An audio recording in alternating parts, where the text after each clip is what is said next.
A few days ago, the Georgia Department of Revenue executed search warrants at Motor Cars of Atlanta, formerly Motor Cars of Georgia, where I was the director of sales for Lamborghini for 6 years, but also at the homes of 2 of their clients, local exotic car owners.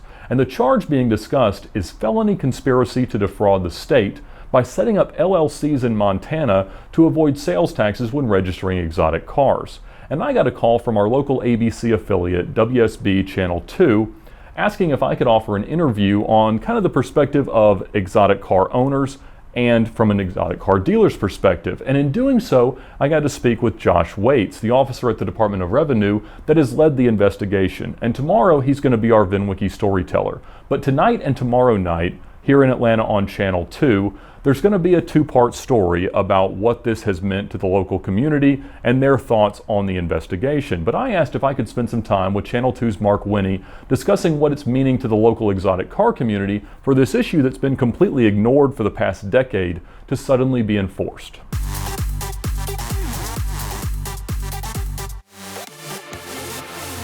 We learned through a contact this investigation was underway.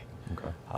At the same time, we began investigating this phenomenon for ourselves. Had photographers shooting Montana tags on exotic cars across metro Atlanta. Did they find a few? You know the answer to that. More than a few. I actually heard from one of the top 2 law firms that does these Montana LLCs that Georgia clients represented 50% of their business. So they're freaking out because they're not sure, what it's going to do to their law firms, some of which aren't actually even law firms. Some of them are just private individuals who understand how to set up an LLC, right. And they're doing this on behalf of these guys. It's sort of concierge service for the exotic car owner. And a lot of them say it's just so much easier because there's no annual emissions and the tag just shows up in my mailbox once a year. And much less expensive, correct? Exactly, yeah. So obviously there's no sales taxes in Montana. They have instituted the Ferrari tax, which comes to between 1% and $1,000 a year. Well, they basically have flat fees. Right. And the response we have heard has come primarily from 2 individuals who are a focus of the state investigation, right, as we've been informed. Because obviously the optic from an average consumer is these guys are not paying their fair share and they owe these taxes and they need to just pay up. But it's actually a lot more of a complex issue than that, because we're now talking about not only reducing the buying power of a huge percentage of the customers of some of these dealerships, but also making it a lot more complicated for trades and some of these things to work. And so from the dealership perspective, when we would have clients come in with these Montana LLCs. And you're a sales director at Lamborghini Atlanta. Right. And so obviously we had a lot of clients who did this, and there were obviously the understanding that this is a tax avoidance strategy. And in most states that have tried to crack down on this, that's what they call it. Like Louisiana had a ruling where it was not deemed tax evasion, but just tax avoidance, which can be understood to be strategic. Now that doesn't remove a new responsibility for Georgians to register their cars in Georgia if they've previously been in Montana, but this has absolutely been kind of an accepted practice for more than a decade here. And so from the perspective of the owners, what I'm hearing from my friends and colleagues that have cars registered in Montana, it's that this is such a light switch enforcement effort that it's going to kind of create this kind of shockwave through the system. And while it seems like paying 7% on the value of a car is insignificant when you're talking about a $400,000, $500,000, $600,000 car, it's really not, because most of these cars don't actually cost anything to own. They don't really depreciate. As they age, sometimes they even appreciate. So we're talking about taking something that costs someone really nothing and making it fundamentally pretty expensive. And one of these 2 individuals did speak with us. He spoke with me at length, off camera, but on the record, could hardly have been any more polite. And we like him too. He indicated to us that he had gone to attorneys both in Montana and Georgia, and that he believed he was following the law, particularly after Georgia switched from the annual ad valorem tax to the upfront TAVT, as they say. Which is really framed legally more like a marriage license than a vehicle use tax. He, by the way, indicated now that the Department of Revenue has told him of their stance, that he intends to switches tags to Georgia tags. And that's the popular opinion. And the instruction that we always gave to people we understood to be doing this from a dealership perspective was, at some point this is probably going to run out. We won't be allowed to do this anymore. And so we're going to have to move towards, just re-registering the cars. And everyone that I've talked to has said, while I think I don't fully understand the tactic of enforcement, because it's not really an accusation of tax evasion. It's not really a bill that comes in the mail that they've somehow been alerted to. It's just kind of this idea that now we have to move our registrations, which does that constitute a sale from my Montana company to me?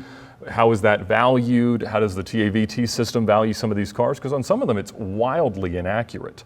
And the system that Georgia has in place to kind of say, this Porsche that I bought for... Well, now you've got the ear of the Department of Revenue, Special Enforcement Unit, right? Sure, and that's what's becoming complicated because, in some of these cases, like with the guy who you spoke with, a lot of times what would have been treated as a trade or a pass-through deal when he was moving from one car to the next don't get treated that way because there's no need for that in Montana. So looking back on a lot of these deals gets really, really complicated, and it's going to become a logistical nightmare for the DMV systems to try to execute on the enforcement strategy. Look, our job is to tell stories truthfully, accurately, fairly, with balance, and with human impact. I think the human impact here is that, according to a Georgia Department of Revenue official, it's not fair to other taxpayers. Sure, and the market's going to adjust for that. Obviously, these people are going to get into compliance, and everyone that I've heard of intends to do just that. But as penalties are calculated and things, some of these guys have to write checks that they actually can't afford without selling the cars. The official we talked to, the main guy from the Georgia Department of Revenue, indicated to me they're going to work with folks to bring them into compliance. What that entails, not my job. My job is to tell the story, and it's not my job to predict what viewer reaction will be. But don't you suspect that a lot of viewers are going to be saying, well, if you can afford to pay $500,000 for this car, can't you afford to pay those taxes?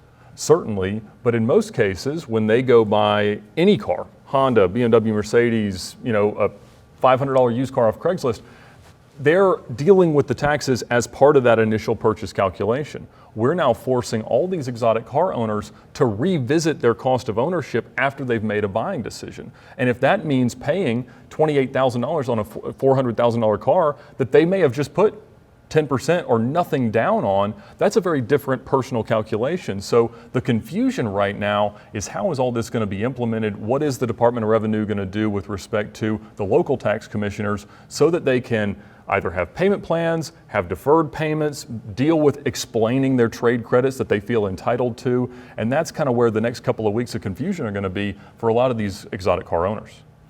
The only dog I have in the fight is the truth. Sure. I'll be interested in covering that process, as this continues to shake out.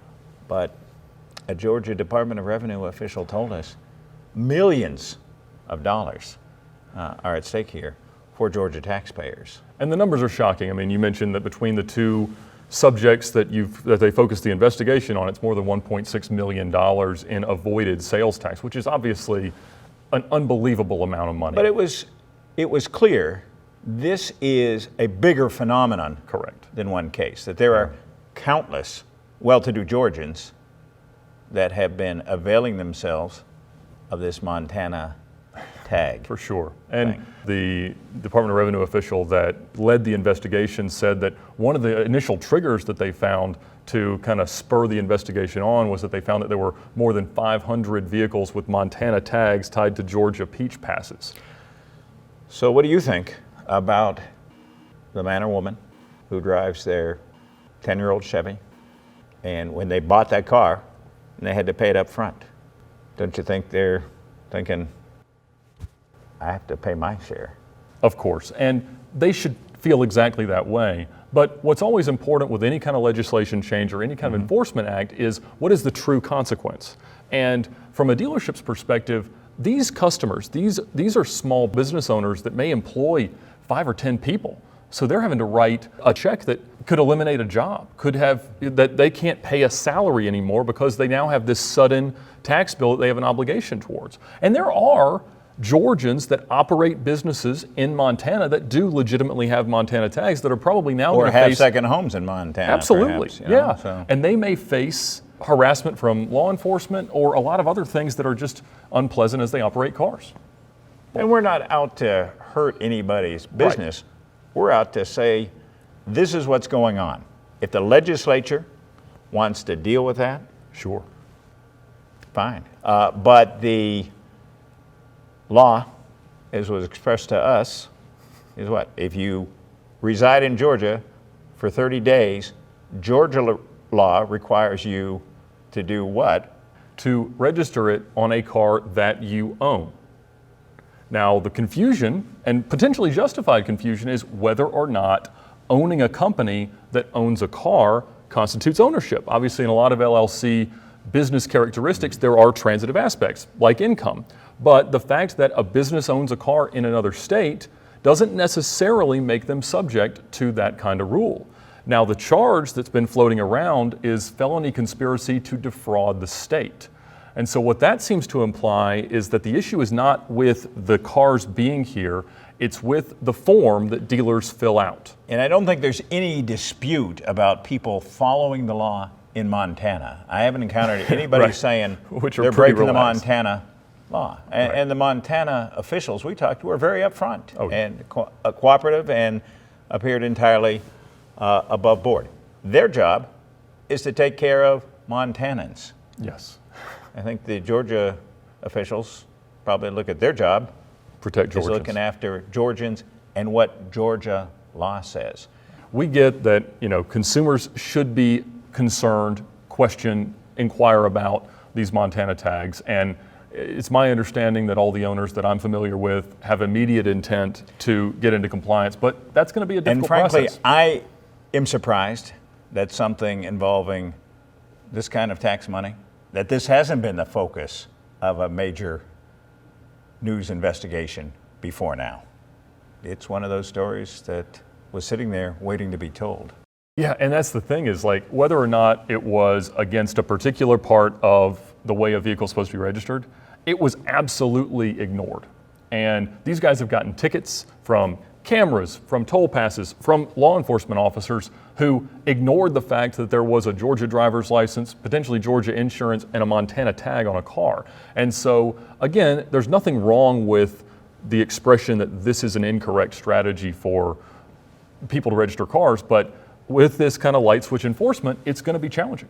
But my sense is, and you correct me if I'm wrong, this is an issue that has been percolating in a number of states for a while now. Oh, for sure. Yeah. And wasn't it bound to come to a head? Yep. It seems like Georgia is fully intent on completely enforcing it. And, everybody's been curious, can we sell cars? Can we trade cars? Can we move them? Can we whatever? And it's, until the exact execution of how this whole process is going to work, nobody really knows that yet.